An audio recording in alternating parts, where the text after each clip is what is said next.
Hello learners, I am Dr. Nilima Chopra and today I welcome you to this session on other forms of diversities in the classrooms and their management. We find that in our classrooms there is an increasing number of learners from diverse backgrounds. This can be attributed to the efforts of the government as well as the voluntary sector on enrolling all children in our schools and classrooms. Also, there's been a special emphasis on reaching out to the children from the marginalized groups, which has led to a lot of diversity in our classrooms. The diversity can also be attributed to the increased migration of people from one state to another state, from one region to another region. And therefore, we find that in our classrooms there are children with a number of diversities. We find there is linguistic diversities, there are geographical, rural, urban, remote areas, children from remote areas coming to the classrooms. We find that there is a lot of diversity based on the religious or the minority groups. We find cultural, ethnic diversities, and we also find that there are children who belong to the lower socioeconomic strata and from the poverty affected families. In the Indian scenario, caste system also plays a major role, and there are children from varied scheduled castes and scheduled tribes. There are gender differences in our classroom, and we also find that there are children with special needs in our classroom. So, how do we deal with this diversity? Well, teachers have different responses or different reactions to this diversity in the classroom. Many teachers might deny that diversity affects their classrooms, or they might be aware of the diversity but are not happy about it. And these two, the first two responses, can be attributed as negative responses to diversity in our classroom. There are other teachers who might be aware of the diversity and think that they can tolerate the differences and they can recognize the differences by arranging remedial or separate classes.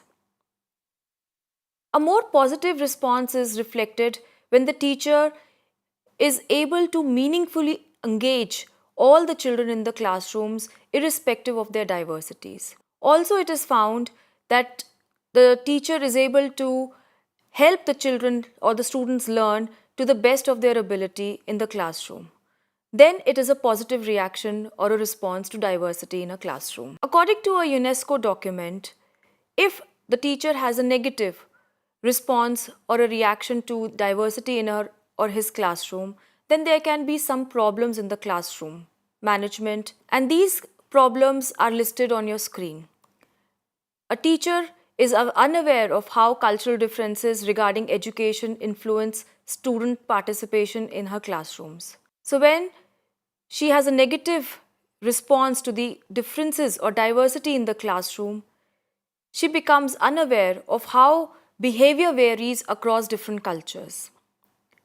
A teacher also might allow certain students to dominate class discussions, and she might not give equal opportunities to all the students in the classroom. A student makes a gender stereotypical remark which alienates the girl students, and this problem might arise if the teacher is not aware or sensitive to the gender differences in the classroom, or she does not know how to handle these differences in the classroom.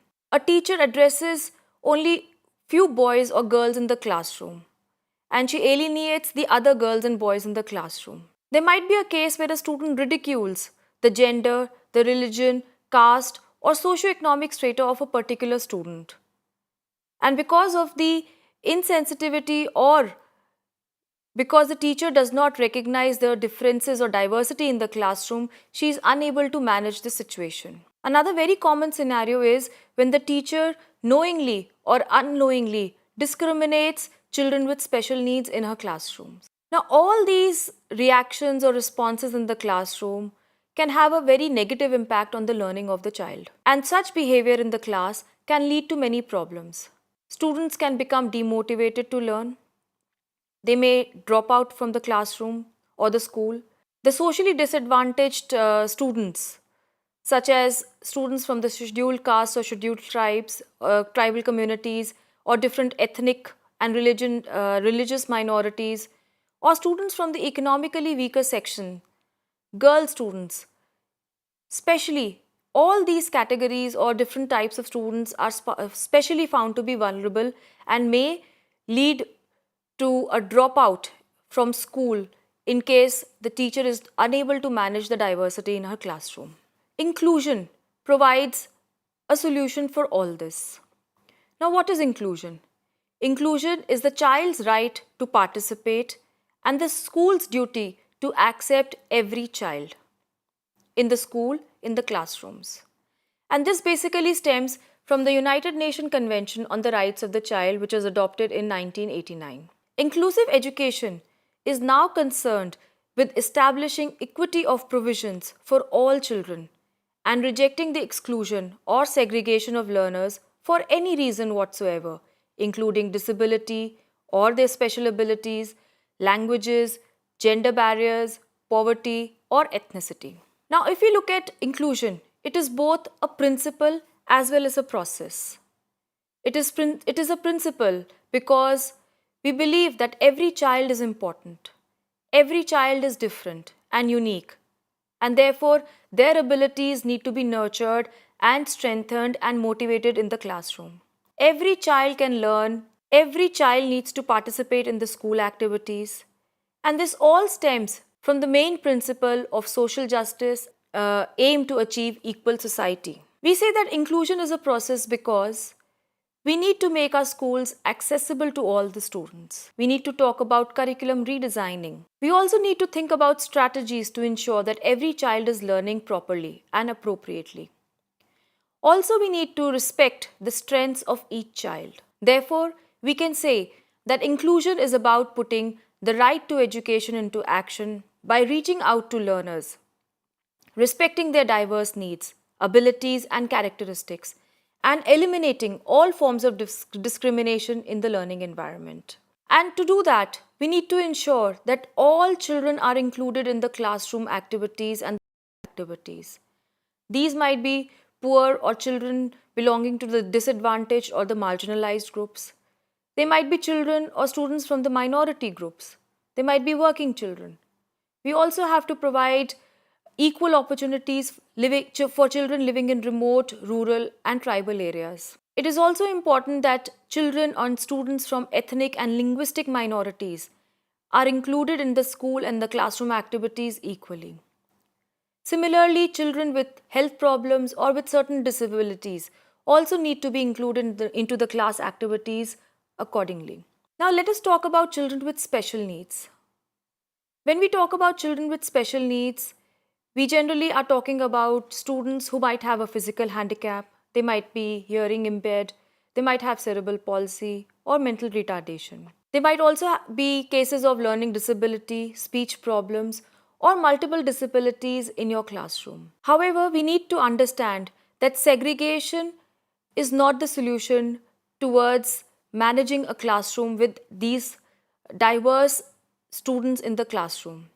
We need to look at inclusion as one of the important strategies or the principle on how to include the children with special needs. We often find that children with special needs are subjected to negligence, segregation, deprivation, and discrimination because of their physical or mental characteristics.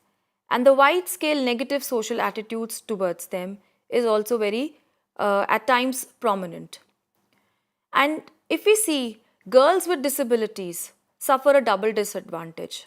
This has a definite effect on the dropout rates of children with special educational needs.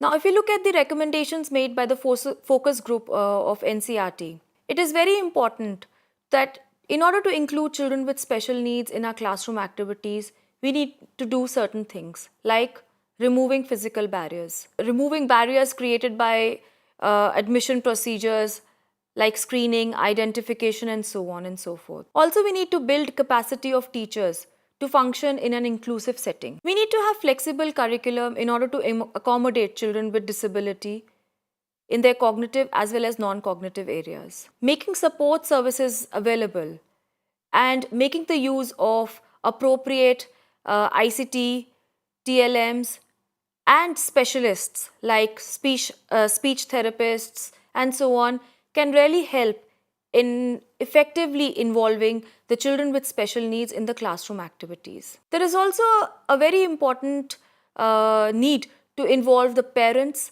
and communities when it comes to engaging children with special needs effectively in the classroom.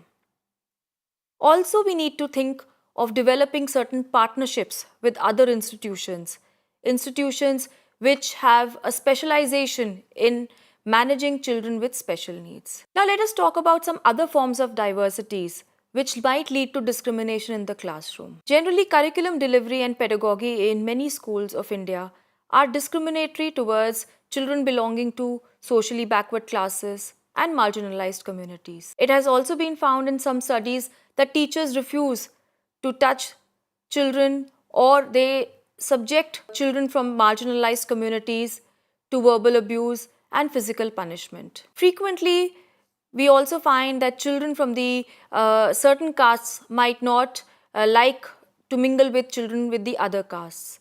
And these kind of discriminations might be found in some classrooms. We also find that children in remote rural and tribal areas do not get access to high quality schools. Similarly, children living in poverty, especially urban areas, often do not have access to quality education, which is also discriminatory in a way. And when they are enrolled in certain schools, they face discrimination and often drop out of schools as a result of this discrimination. Children belonging to linguistic minorities and religious minorities may also face discrimination in the classrooms, and their learning needs might not be met with. As a result, their academic performance is not good, and they are not able to achieve their full potential.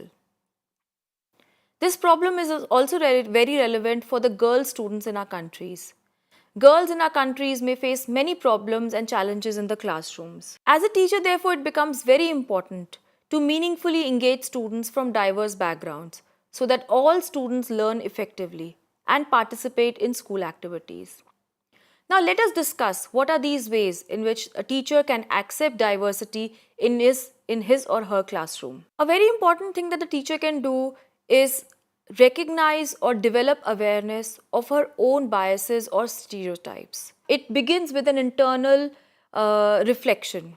When she becomes or he becomes more informed about the history and cultures of groups other than what the culture or group that she belongs to, then it leads to more awareness, and it also leads to more understanding towards different communities, ethnicities, and religious minorities. A teacher also needs to rectify or look and introspect at any language patterns or case examples that might exclude or demean any groups of children in her classroom. It is very important that the teacher be sensitive to terminology that refers to specific ethnic and cultural groups. A teacher can also reflect human diversity in her classroom. And while preparing for class activities, questions or discussions and assignments or exams, she can think of examples from diverse groups of cultures, ethnicities or religious groups and cite those examples in the classroom. It is very important that the teacher model to new ideas. Because if the teacher is the role model for the teacher and she is open to new ideas and different ways of thinking, she is encouraging children also to accept diversity within their classmates. It is also important to set certain ground rules for respectful interaction in the class. The teacher also needs to encourage discussion among students and educators themselves. Also need to discuss what are the diversities they find in their classrooms and how can they manage, and if there are any stereotypical or prejudices against any cultural or religious group in the amongst the educators themselves. The teacher can also use certain video recordings or role play situations to help students discuss the stereotyping and exclusion of certain segments of the population and to find positive solutions. This can be done in the classrooms with the students. It can also be done with the educators. It is very important for the teacher to reach out to silent students in her class. And she should encourage the students who are silent or shy in the class to participate in the class activities with more encouragement and motivation. It is also very important that the teacher is observant towards any issues of power in the classroom and she discourages any power issues in the classroom or any type of behavior which is discriminatory towards other groups of children. Whenever possible, it is very important that the teacher selects certain texts and readings whose language is gender neutral and free of stereotypes.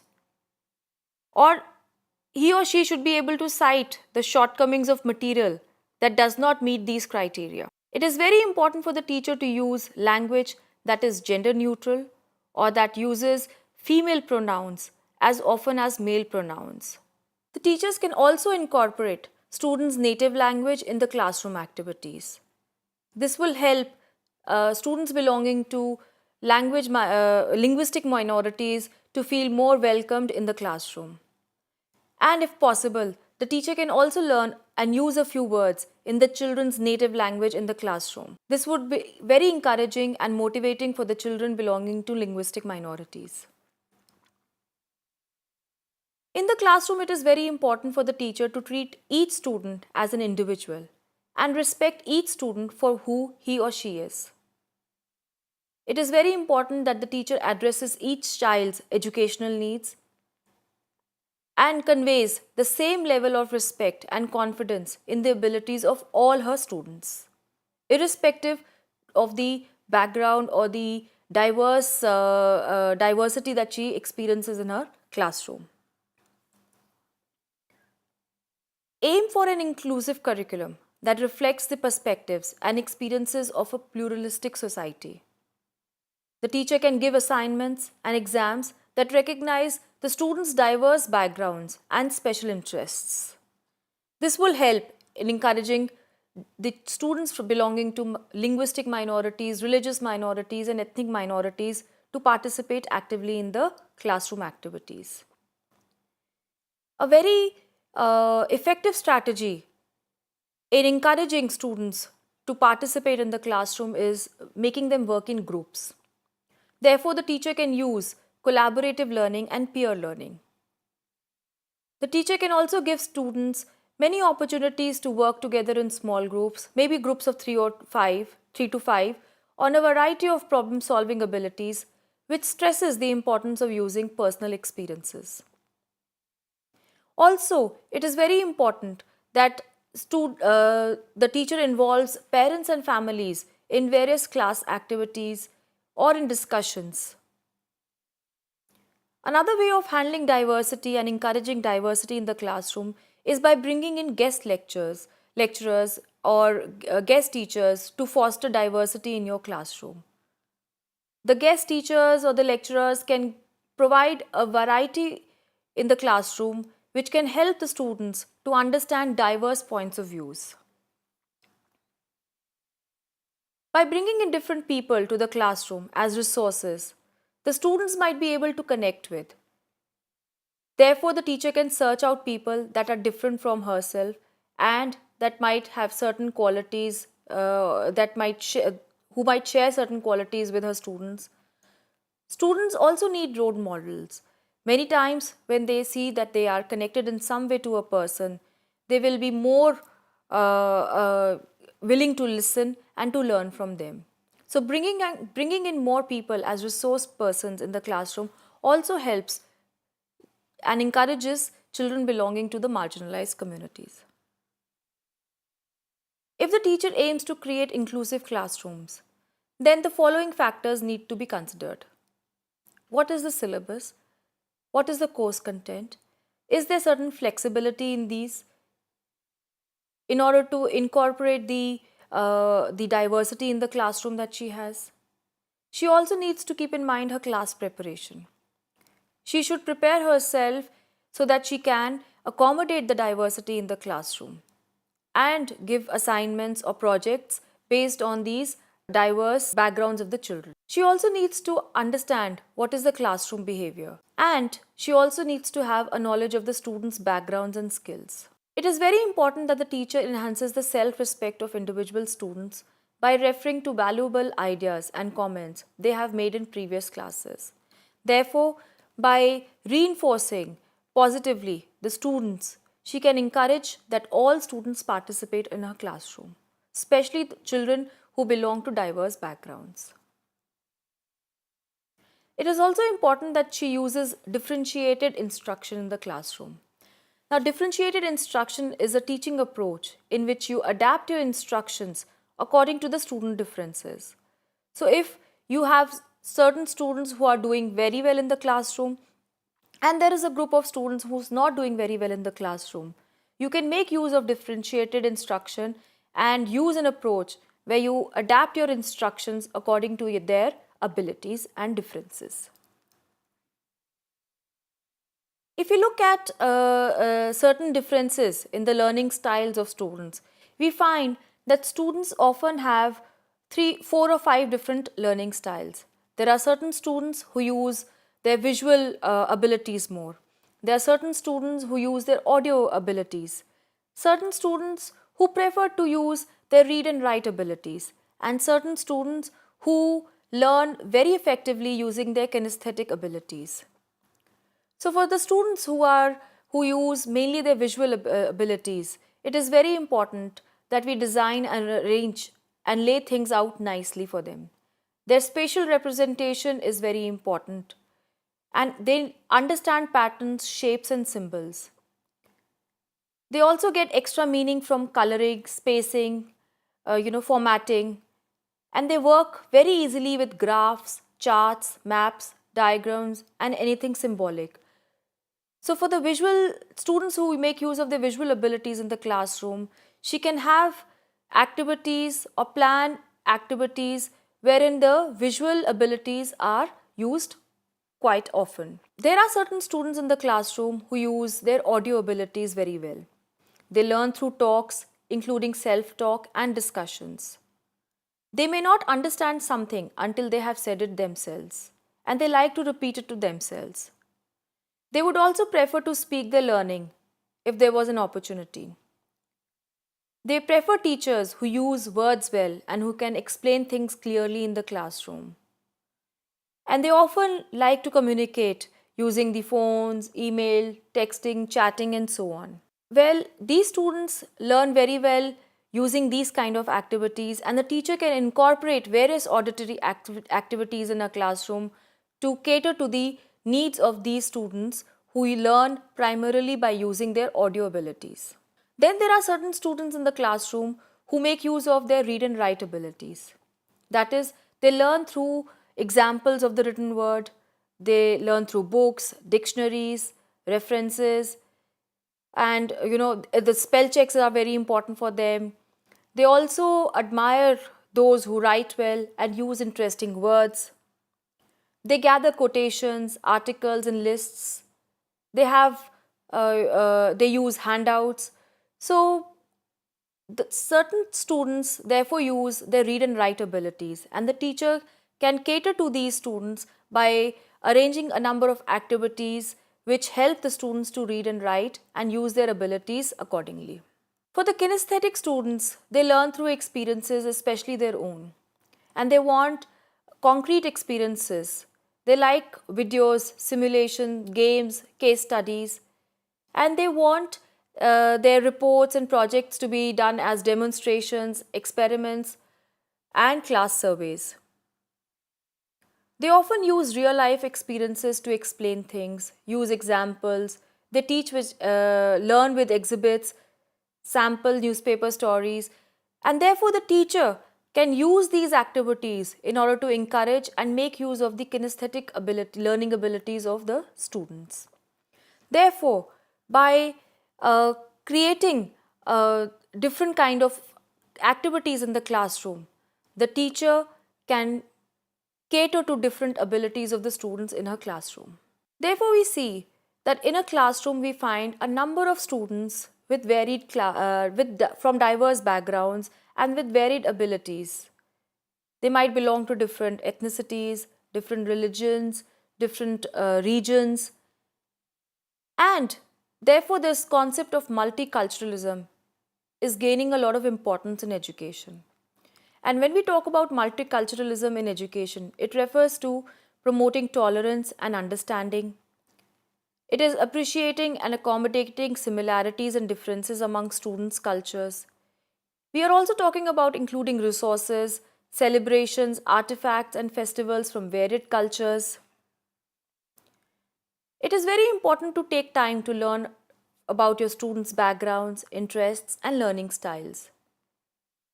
This will allow the teacher to create an environment that is conducive to each student in the classroom who may or may not belong to the marginalized community. It is also very important to allow time for the students to learn about each other and gain an appropriation for the diversity that they bring to the classroom. Therefore, the teachers can remind them how boring it would be if all of us were to be alike and there were no differences amongst us, so that each child or each student is a unique student. We can also teach our students that everyone has their own strengths and weaknesses. And when we are working in teams, we need to encourage students to take advantage of the strengths of the team members in order to promote and produce the best possible results in the classroom activities. It is also very important that the teacher should never tolerate any kind of bullying, teasing, and other put down behavior in any time in the classroom. Therefore, the teacher can implement a zero tolerance for anything that is disrespectful, hurtful, or intolerant of diversity in the classroom. We also need to correlate our teaching styles with the learning styles of the students and think of activities which are catering to different learning styles of the students in order to develop their strengths and the abilities rather than highlighting their limitations. We can also make use of sign language or braille for students who require that special facility in the classroom.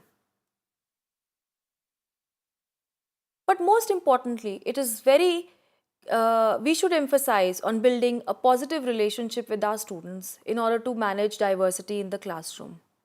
We need to understand the ways in which students learn. We need to share stories of their home life, like festivals they celebrate and other cultural activities that they might engage in. We need to show students pictures of people from different cultures and ethnicity. We can help students relate with the similarities that they have with diverse groups of people. Also, the teacher can talk of role models of famous personalities from different cultures. This would really encourage and motivate the students. Teachers often face challenges to use the diversity in these classrooms constructively. Last year,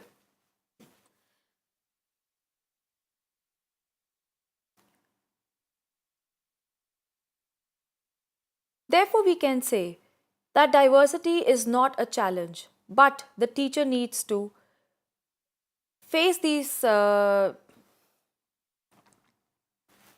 दोबारा से. Therefore, we can say that diversity is not a difficult thing to manage, but when the teacher sees diversity in the classroom and uses it constructively, then she can manage the diversity in the classroom and encourage all the students to participate.